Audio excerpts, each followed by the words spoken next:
hemos tratado mucho cuestiones de coyuntura política, primero hablando de Argentina, luego hablando de Charlie Kirk y de Estados Unidos. Queremos retomar un tema que podemos dividir y hemos dividido en distintos apartados sobre el mundo de la gobernanza, sobre el mundo de las batallas políticas, sobre el mundo de las élites.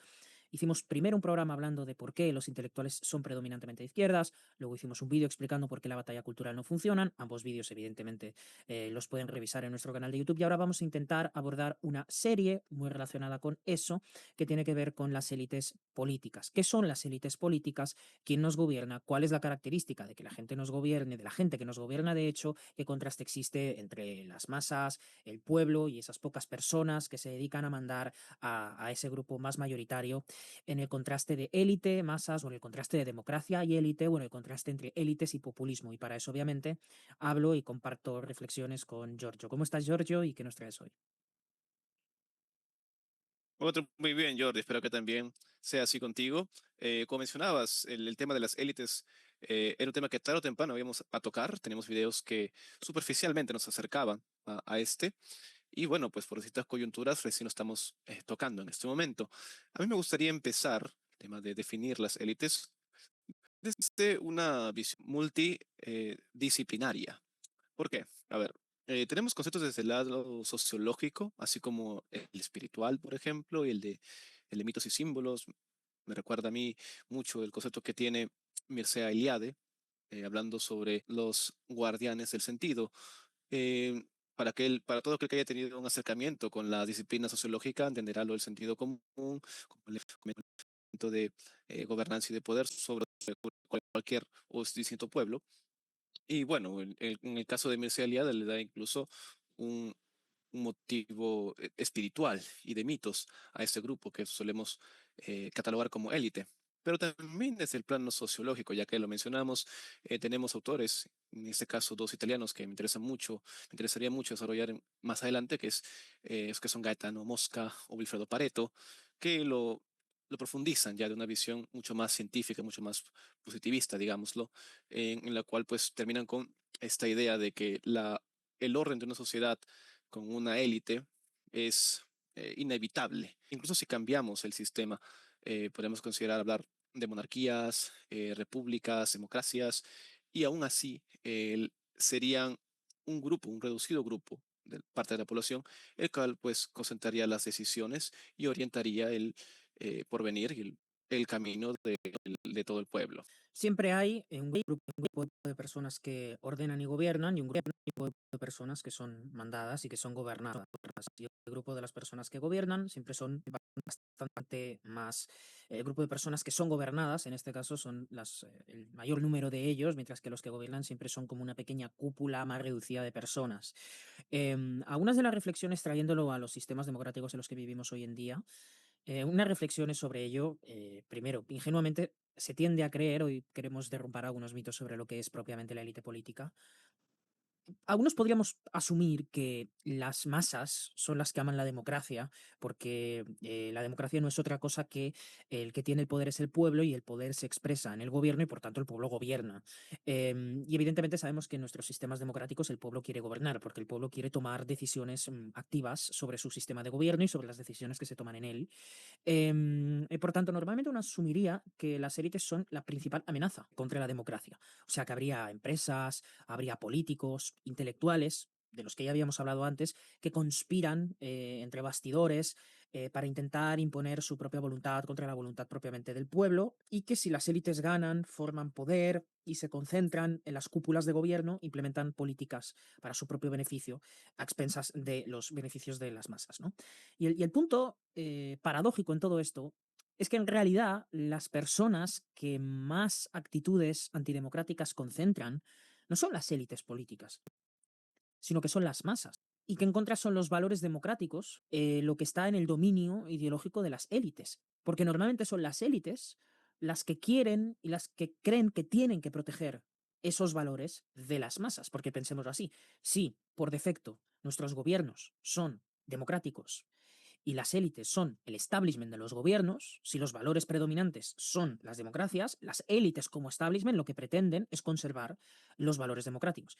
Y yo, en particular, cuando hablo de los valores democráticos, me refiero a cuestiones que quizá no tienen tanto que ver con la democracia y su definición, es decir, el poder del pueblo, las elecciones, la participación en la política, sino cuestiones como la libertad de expresión o la libertad religiosa o el debido proceso o las limitaciones constitucionales a que los gobernantes tengan ciertos excesos y todas esas cosas. Por eso, una de las paradojas que creo que tenemos que enseñar sobre las élites es que en realidad, los que tienen valores más antidemocráticos en general son las masas, porque a las masas son aquellas a las que les gusta la presencia de un líder fuerte. No creen, digamos, en mecanismos de limitación del poder, porque si tú formas parte de la masa, eres un entusiasta de un partido político, lo normal es que ese partido político lo quieras y que cualquier otro partido que impone reglas de fiscalización, pues te parece una cosa aburrida, te parece obsoleta, y por eso muchas veces la voluntad de que la democracia cambie hacia una cierta forma de tiranía carismática nace precisamente de los votantes de baja instrucción que lo que quieren es preservar el gobierno fuerte, que es el gobierno que ellos han escogido y que es el gobierno de las élites que a ellos les gustan. De hecho, la gente, las masas, porque justamente hablamos de Gaetano Mosca, hablamos de Wilfredo Pareto, ellos establecen mucho el contraste fuerte entre masas y gobiernos, son precisamente las masas las que tienen como intuiciones más puramente antidemocráticas, ¿no? Pensemos, por ejemplo, en si no te gusta lo que dice alguien, ¿por qué no callarlo?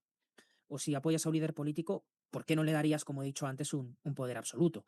Si hoy planteáramos un tipo de democracia directa, preguntando sobre las cuestiones más básicas que tienen que ver con nuestros derechos políticos o con nuestros derechos sociales o con las instituciones propiamente liberales, hiciéramos preguntas a la gente, pues seguramente una muy buena parte de la Declaración de Derechos sería rechazada.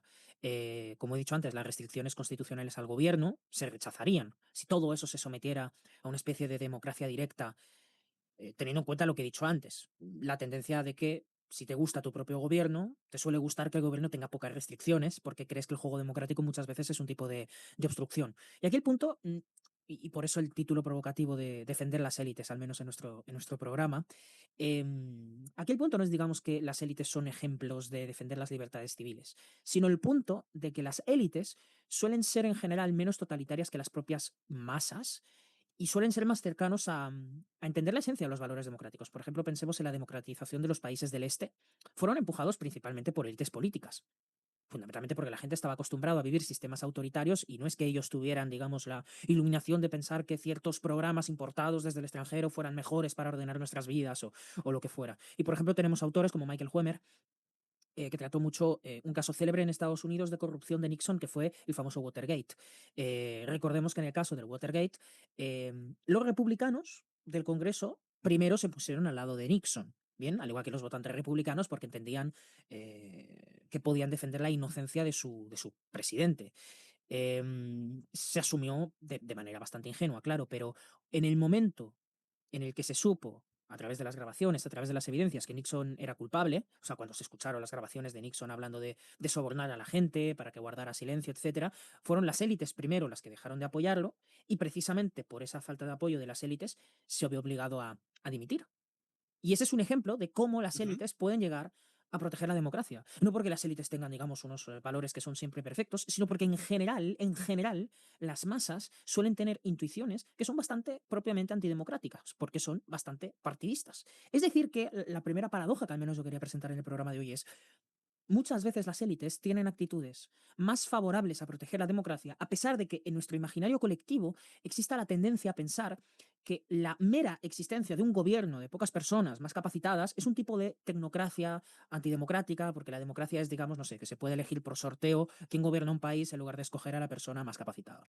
Sí, bueno, mira, lo que mencionas me recuerda mucho al concepto que desarrolla Ortega y Gasset, desde el liberalismo, por cierto, sobre el hombre masa y por qué las élites, más que un privilegio, pues obedecen una función, que él lo llama la necesidad de los modelos, que las élites marcan ese camino, lo bueno, también elevan, ¿por qué no?, las tradiciones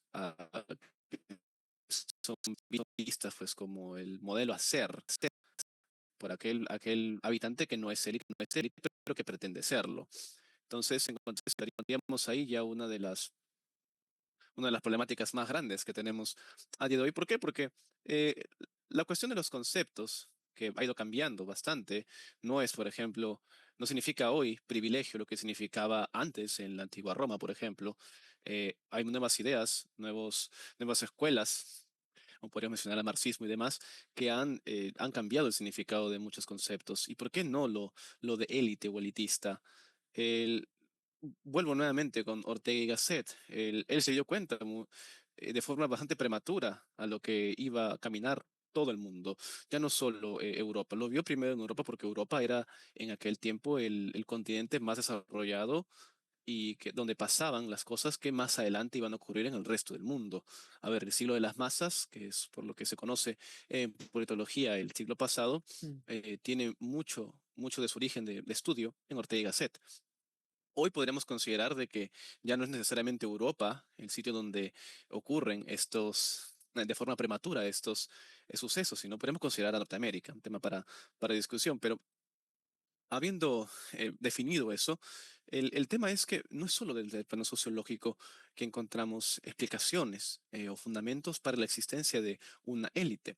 Para todo aquel que haya estudiado algún tipo de administración, negocios o estudios relacionados a la economía, puede haber tenido acercamiento con lo que se conoce como la ley de Pareto, que lo habíamos mencionado, es esa distinción en la cual se explica este principio del 80-20.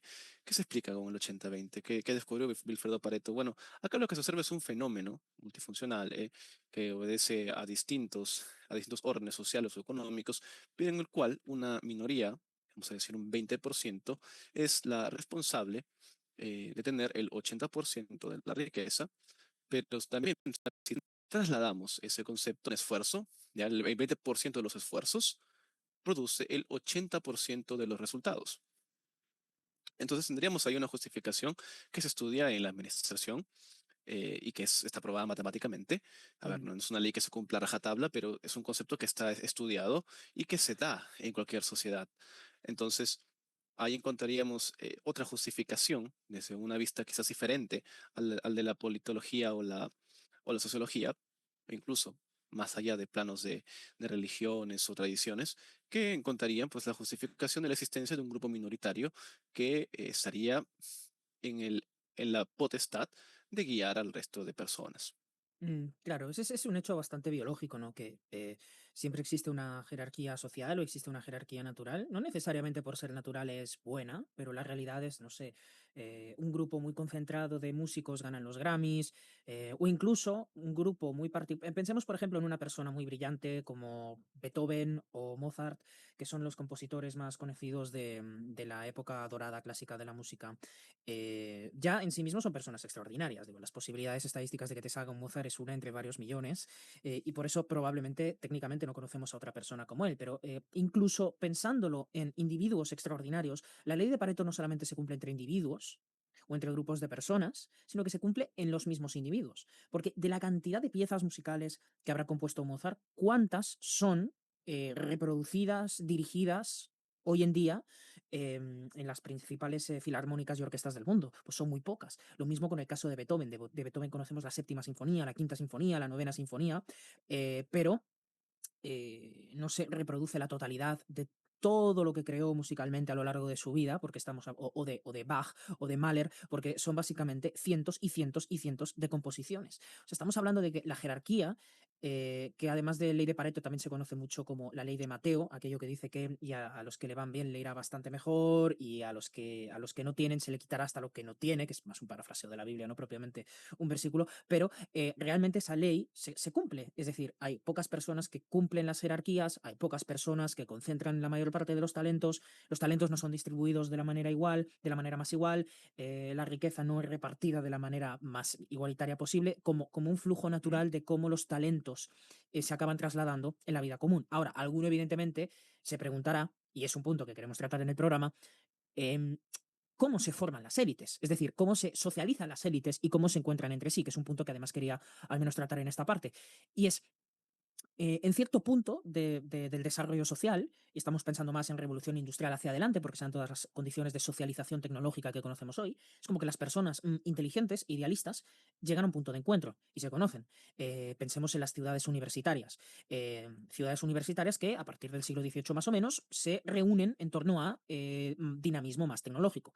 Pensemos en esto, cómo las élites coinciden entre sí. Bueno, cuando hay una serie de personas que ocupan los centros universitarios, esas personas están ya menos sujetas a las influencias familiares. ¿Por qué? Porque son personas que se alejan de sus parientes y ocupan las grandes ciudades. Luego, eso significa que se vuelven más creativas y que sus ideas ya no obedecen al sentido común de la masa más amorfa y de las tradiciones y de sus propios ancestros. Luego, aquellas personas con las que esas personas interactúan se van pareciendo más entre sí en materia de capacidad cognitiva, en materia de personalidad e incluso dentro de esas comunidades universitarias, esas élites que se acaban formando en forma de capital humano, esas élites ya no representan a un sector representativo de la población, sino a los que trabajan en esas universidades, a los que viven cerca de esas universidades, y eso crea lo que, como mencionabas antes, la materia marxista, puede crear un tipo de conciencia de clase. O sea, una élite que, como son personas igual de capaces, que socializan en los mismos espacios, que viven en los mismos sitios y que se socializan a través de los mismos temas de conversación y ya con unas ideas que se van separando del parentesco, pues esas personas van formando como una clase de conciencia de clase. Que es lo que algunos teóricos marxistas, de la Sí. jerarquía, de las élites, Wright Mills, por ejemplo, no hace falta ir a Marx, podemos ir más adelante, han ido concibiendo progresivamente. Así que este punto era muy importante, al menos de mi parte. Esto lo trata, por ejemplo, Richard Hanenia, que va a publicar pronto un libro sobre la historia del capital humano y de la formación de élites, pero es un punto muy importante sobre cómo se conectan entre sí las élites y cómo esa conexión y socialización es como que se va separando cada vez más del saber común y de los sitios donde la gente normalmente socializa, lo que significa que sus ideas acaban siendo como mucho más diferentes a las ideas comunes de las personas. A ver, lo que mencionas es correcto. El tema de cómo se eligen, cómo funcionan las élites, qué distintas disciplinas han tocado a lo largo del tiempo. A mí me gustaría añadir una que desarrolla Julian Freund, a quien recomiendo leerlo. Es una lectura muy recomendada de mi parte. Voy a introducir dos conceptos que me parecen bastante relacionados al tema de las élites, que es lo que él llama pouvoir, que es poder, y puissance, que es la potencia. A ver, eso si no hay una explicación no se llega a entender. Quizás poder, sí, pero la potencia vendrían a ser todas las herramientas eh, que sirven para que el poder pues se mantenga. A ver, uno puede entender que existen distintos campos del poder en una sociedad moderna, llamémosle de corte material, cultural y hasta, ¿por qué no?, espiritual, eh, que pues hacen posible de que un grupo, cierto grupo, se mantenga en el poder. Y lo que mencionabas, que hay disciplinas como la marxista que estudia la conciencia de clase y demás, pero son teorías que desde un respiro intelectual que se le podría tener a esa disciplina, pues más te hablan sobre una confrontación entre grupos y habla desde una primera persona que es el grupo que no pertenece a la élite. Pero si nos enfocamos a lo que es ya el arte del gobierno, podemos encontrar pues lo que menciona Freud y desarrolla, que es la distinción entre poder y potencia. Hay un desarrollo, un camino por el que pasa toda élite, que es el establecerse cierta lucha, evidentemente siempre la ha habido, para que haya un cambio en el orden estructural de la sociedad. Bueno, tras esa lucha hay esfuerzos por parte de la élite para mantenerse en el poder. Es a través de esos esfuerzos que logra dominar pues la potencia, ser potente y luego ejercer el poder. En cambio, el poder, que es lo que desarrolla, pues explica John Freud, es básicamente es ejercer el poder. No hay un camino de camino hacia el poder como si lo puede ser el llegar a ser potente, pero lo que sucede después, y ahí es donde viene la confrontación que explican, no solamente el marxismo, sino algunas otras, pero principalmente el marxismo, es cuando esta élite pierde la potencia y se aferra al poder. Es ahí cuando ocurre una lucha entre aquellos grupos que están dominados y el grupo que lucha por ya no solo dominar, sino conservar la posición de dominación. Entonces, pues aquí encontraríamos una de las explicaciones a la problemática que existen con élites, pero explicadas no solamente desde el- la posición que busca tomar el poder para llegar a establecer una forma de gobierno más justa, no. No vamos a explicar eso, no estamos refiriéndonos a esto en ese instante, sino a la al propio hecho, digamos, sociológico y de estudios de politología, que es mantener y ejercer el poder. Exactamente. Quien tiene el poder lo quiere conservar a toda costa.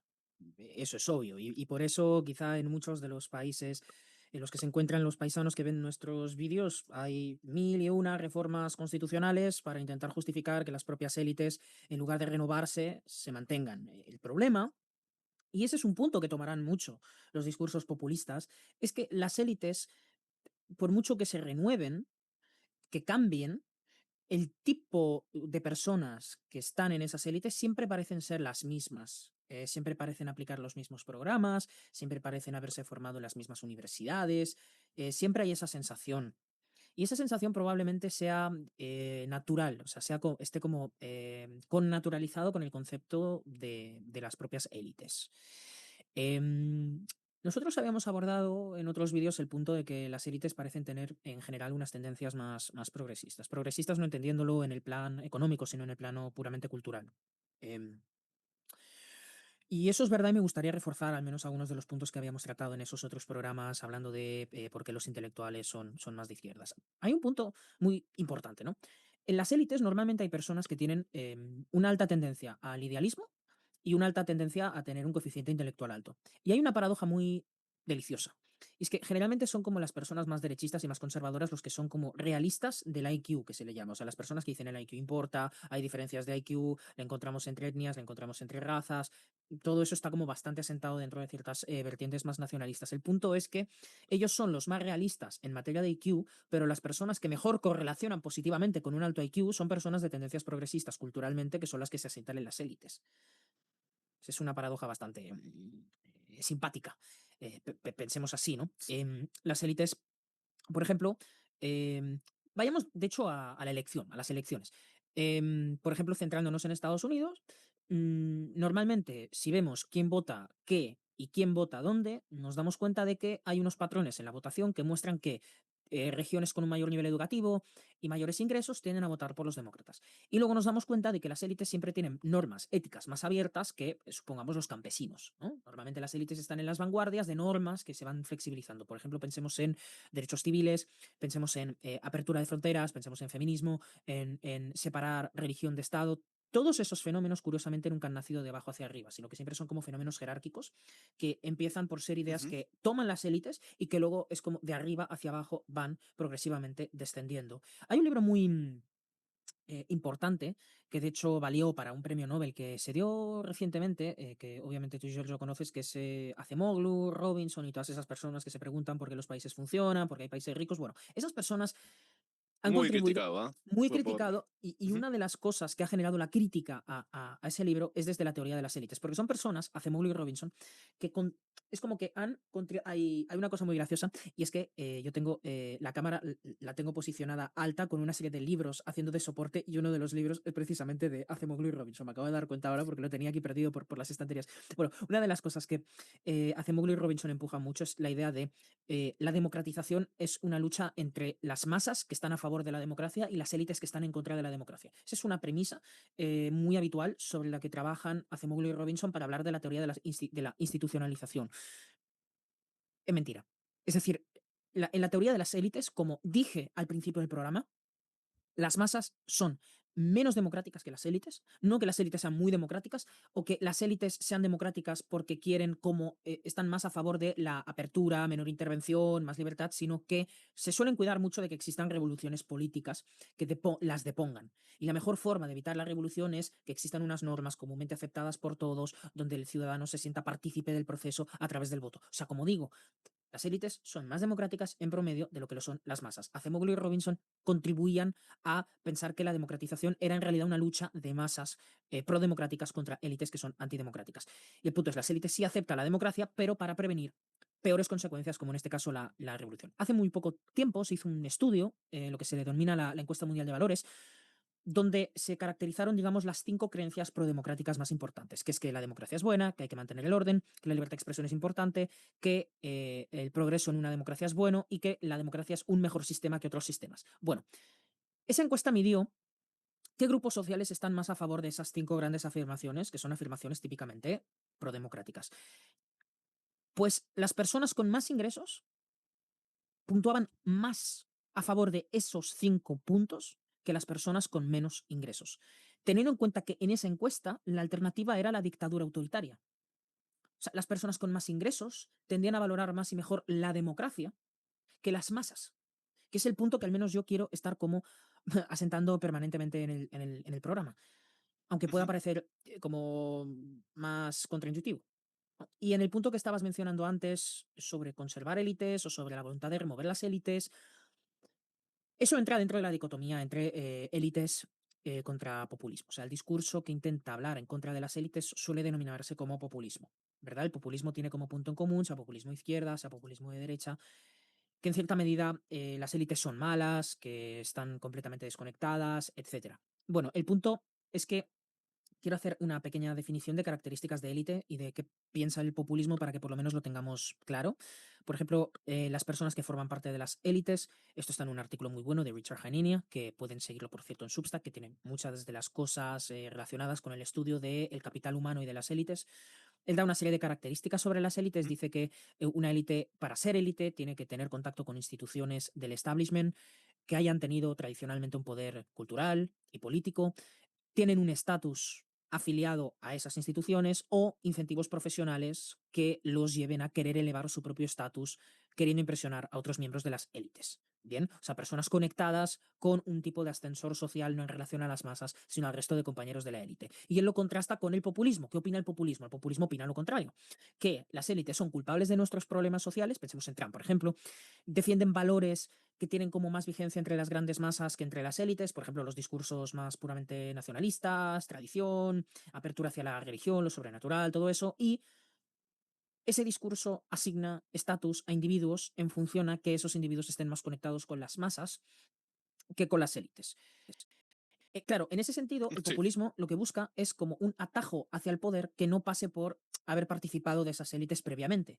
Y si tomamos, por ejemplo, el caso de Estados Unidos, encontramos eso. Por ejemplo, nadie en el New York Times ni nadie en una revista académica publicaría artículos de Candace Owens. Bien, que es esa famosa podcaster de derecha, de raza negra, que suele ser como bastante conspirativa, pero ya puede conseguir una audiencia masiva en YouTube.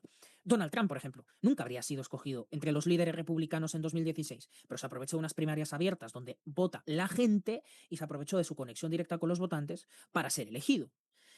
Claro, el punto es que para estar a favor de un discurso antiélites, tienes que pensar que esas instituciones no solamente es que estén deterioradas, sean corruptas o que no se puedan reformar, sino que tienes que pensar algo bastante más radical que a mí me hace como pensar el discurso populista es malo. Porque para aceptar ese discurso Ujú. populista contra las élites, tienes que aceptar que es mejor que nuestras élites sean básicamente masas eh, y no tanto como una clase que haya ido pasando por procesos de selección, siendo juzgadas por otras élites, etcétera, etcétera. O sea, no solamente hay que creer que las élites son malas, sino que hay una mejor alternativa.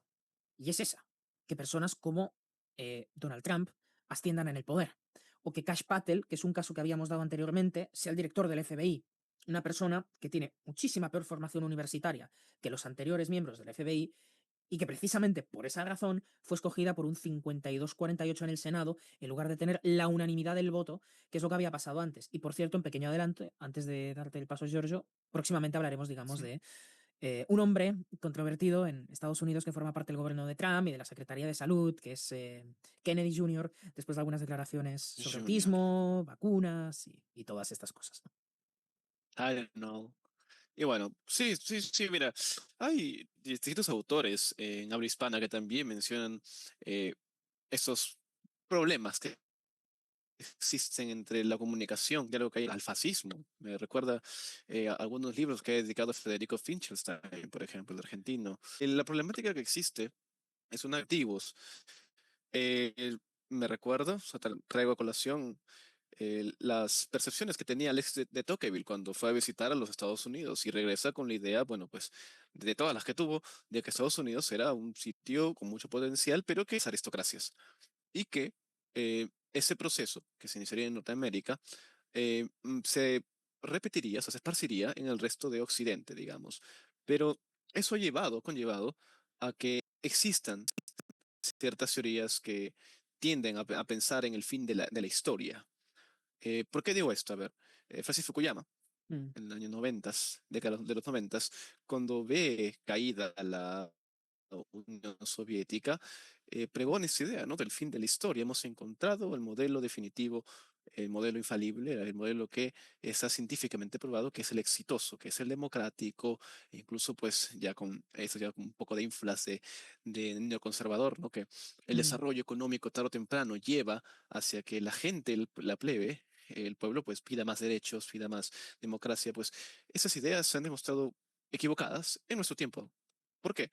A ver, cuando hace 20 años, cuando se pensaba, ya habían papers que hablaban sobre el creciente poder chino. Habían todavía, a finales de los años 90 y principios de este siglo, académicos que tenían la idea de que como China se iba a desarrollar económicamente, iba a crecer en, en ingresos, pues tarde o temprano iban a querer democracia. Claro. Y eso no está pasando. No está pasando. Y a ver, también en la India es un país que también está experimentando bastante crecimiento y tiene a un Modi y donde las políticas antimusulmanas pues no paran de crecer.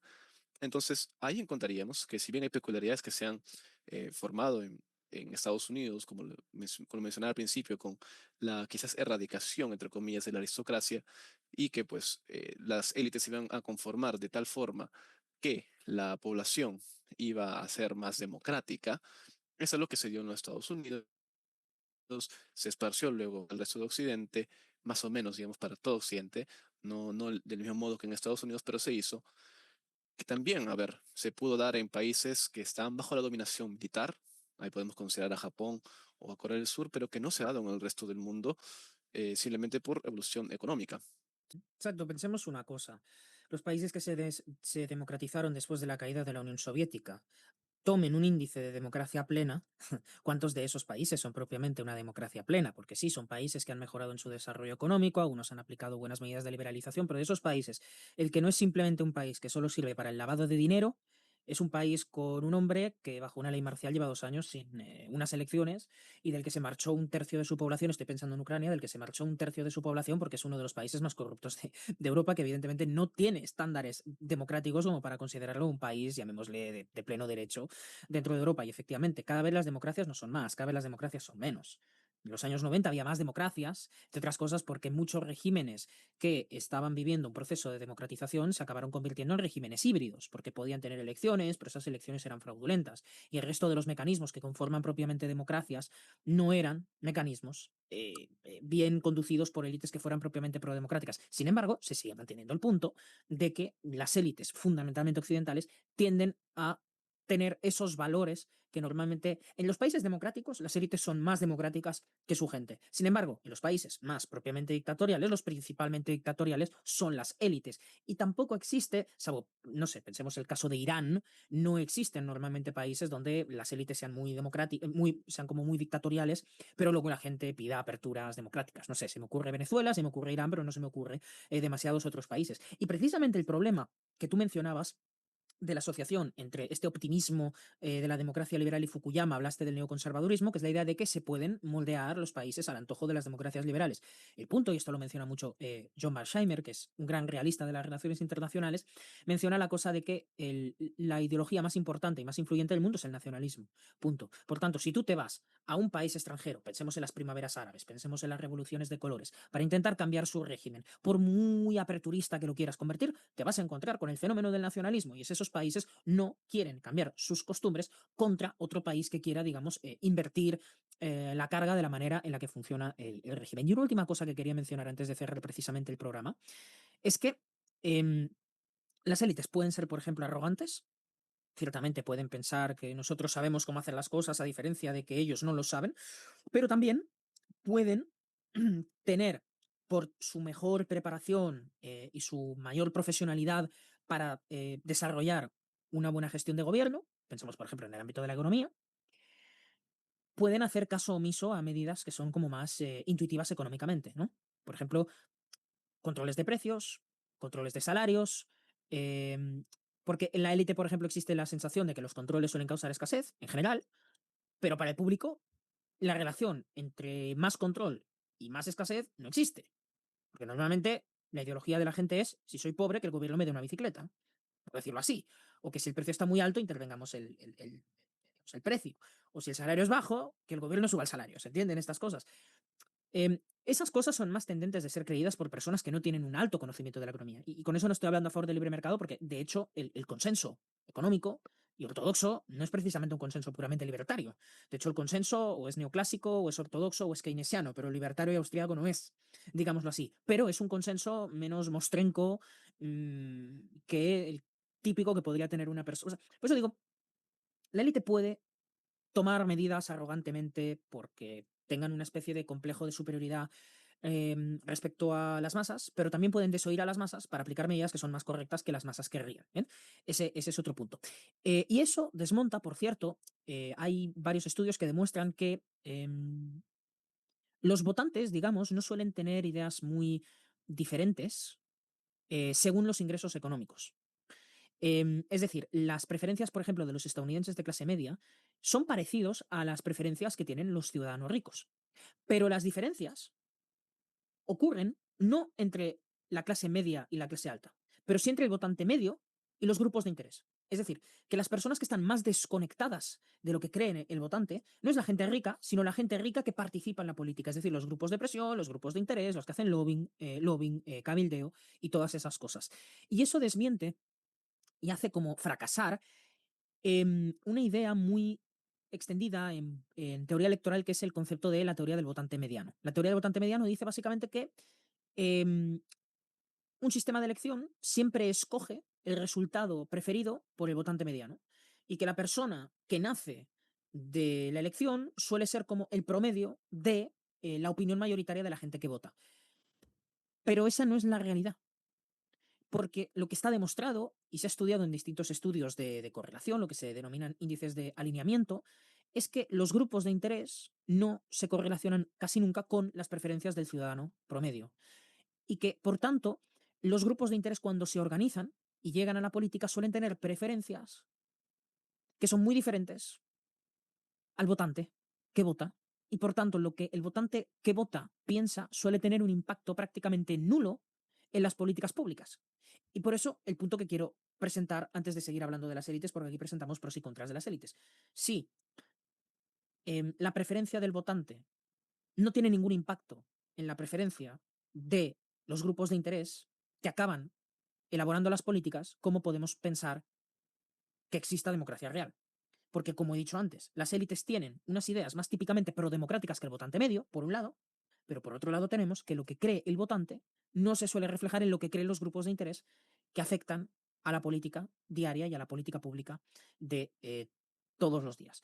Seguiremos hablando de élites, seguiremos hablando de políticos, seguiremos hablando de populismo. El próximo programa ya anunciamos que será para hablar de las élites en el contexto de el deterioro de la ciencia bajo la Secretaría de Salud de Kennedy y los estudios recientes entre la correlación, entre autismo, vacunas, embarazos, pero será en el próximo programa.